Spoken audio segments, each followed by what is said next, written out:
cold air of an Arizona winter greets us before dawn at the old Fray Marcos Harvey House in Williams, Arizona, as we prepare to board our train. We're hopping aboard Pete Laro's 2017 Grand Canyon Railway Charter. This trip is 2 days of non-stop action, as we'll first head out of Williams in the pre-dawn hours with ex-Lake Superior and Ishpeming, number 29 on the drawbar. This morning we'll depart here with 4 of the railroad's Southern Pacific Harriman cars in tow as we set out for the canyon. The day starts out deeply overcast and will soon turn into a mix of snow and rain later in the morning.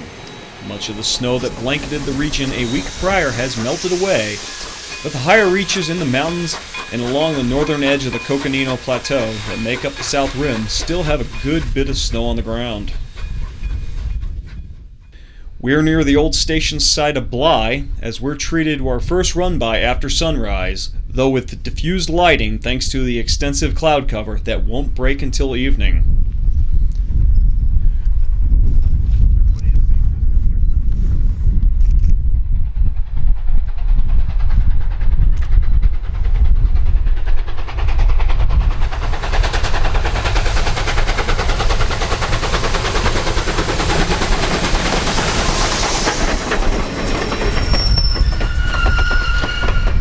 We jump ahead to the North Pole. This is Grand Canyon's version of the North Pole, where the railroad takes tens of thousands on the Polar Express to see Santa Claus himself. From Valle through here and onward to Miller's Wash, we'll hit our top speed of 40 mph, a speed little changed even from the days of Santa Fe Railway ownership.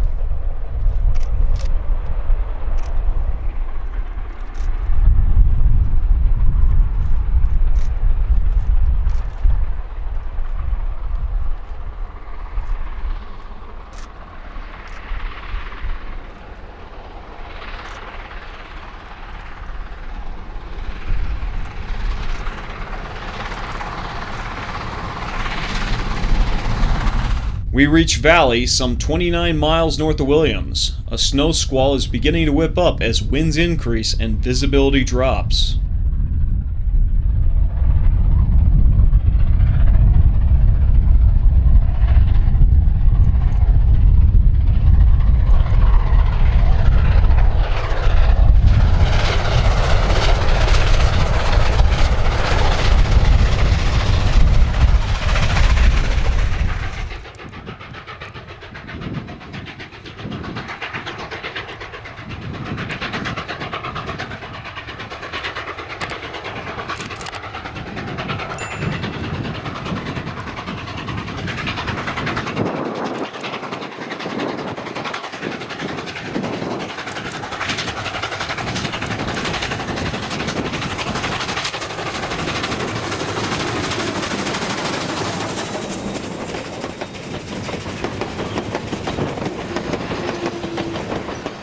At milepost 35, we reach the lowest part of our journey, some 5,700 feet above sea level.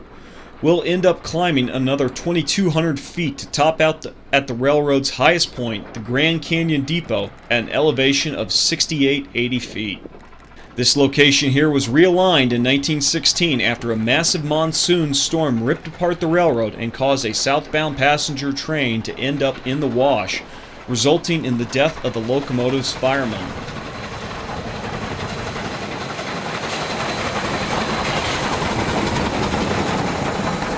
We climb out of the flats once again and take to the side Aunt Willaha. We hole up here to allow the daily passenger train, pulled by the railroad's matching Alco FPA-4s built by the Montreal Locomotive Works, to pass by. 6793 would end up being the last streamlined cab unit built in North America when it left the factory floor in 1959.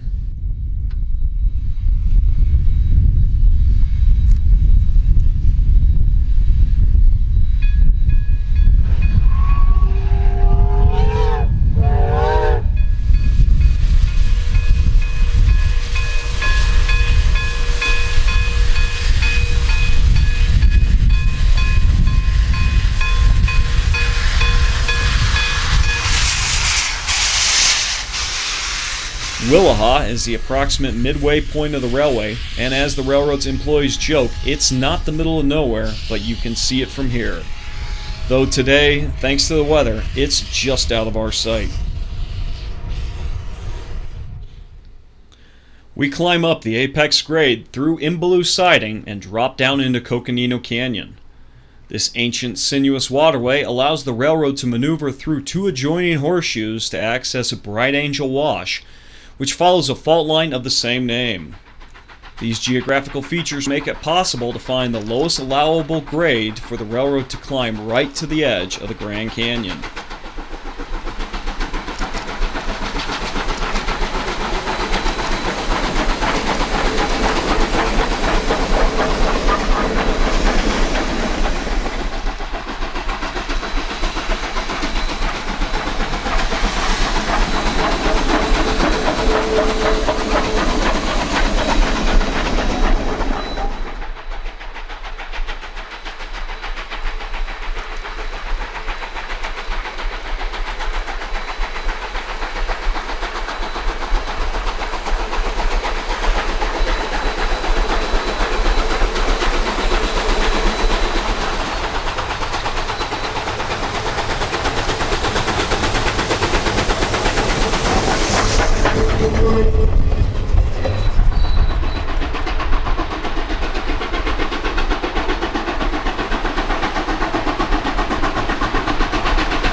We've turned at the Grand Canyon and we're now heading southward towards Williams in the later part of the afternoon as we wrap our way through Coconino Canyon.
After descending the Imbaloo apex grade, we're at the ghost town of Anita, which at one time was the original goal for the railroad as it was originally constructed to reach the copper mines here that long ago played out.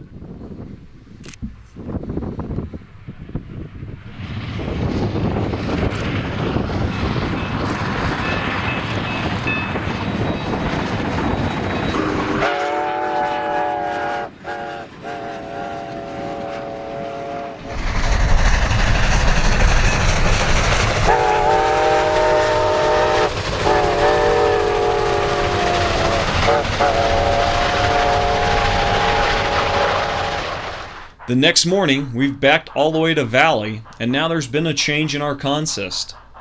Today we begin with Chicago, Burlington, and Quincy Mikado number 4960, leading up 5 Harrimans as we roll across the wide plains near Valle.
We descend back into Miller's Wash, where we'll make multiple run-bys here in this drainage.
We've returned to Willihaw, and today's visibility is much better than the day before. We'll take to the siding once again to allow the daily train to pass us on its way to the Grand Canyon rim behind 6793.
We're at Imbaloo, where 29 has come to meet us with a consist from the day prior.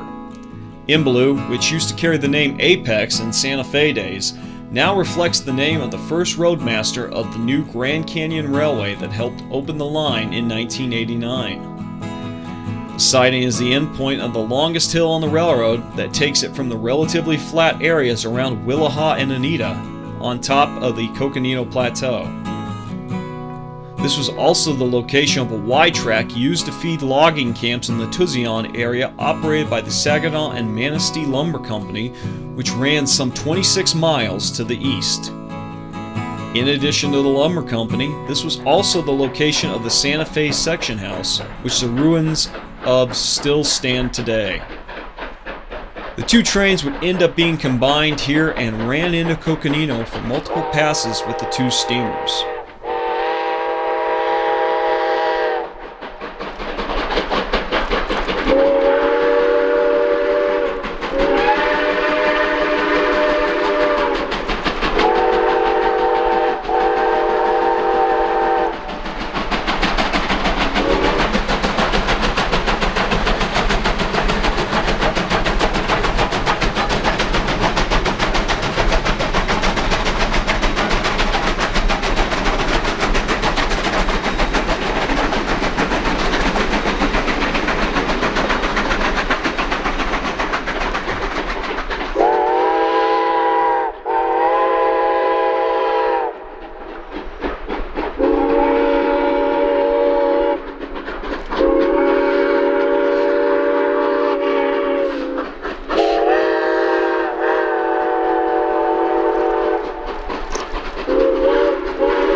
Back down the hill, we take the hole one last time to allow 6793 and its train to pass our photo special.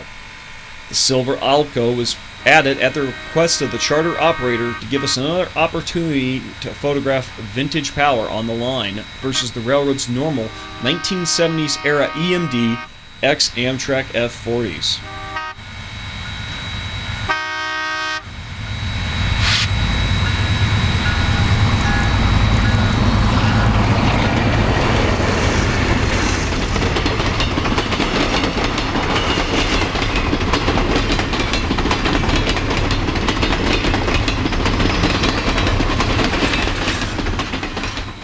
We take back to the main line as we look towards the canyon.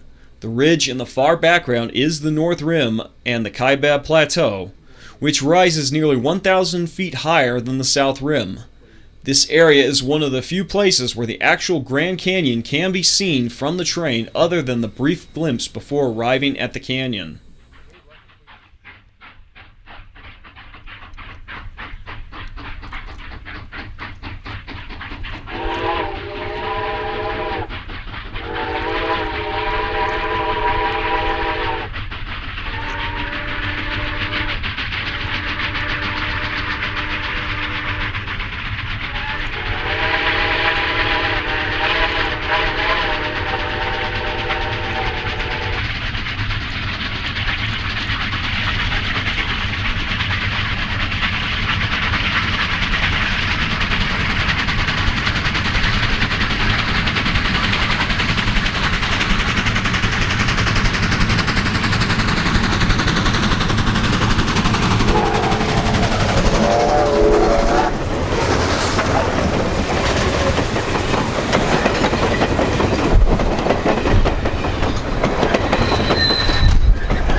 We load up once again and maneuver the last few miles back to Miller's Wash, where we'll get in as much as possible before sunsets on these 2 days of steam charters on the Grand Canyon Railway.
you're still here, it's over. Go home. Oh, you already are home. Alright, well, go ahead and check out one of these other videos here. Helps support the channel. And if you haven't already, make sure you click subscribe so you can keep going for more content like this. Thank you.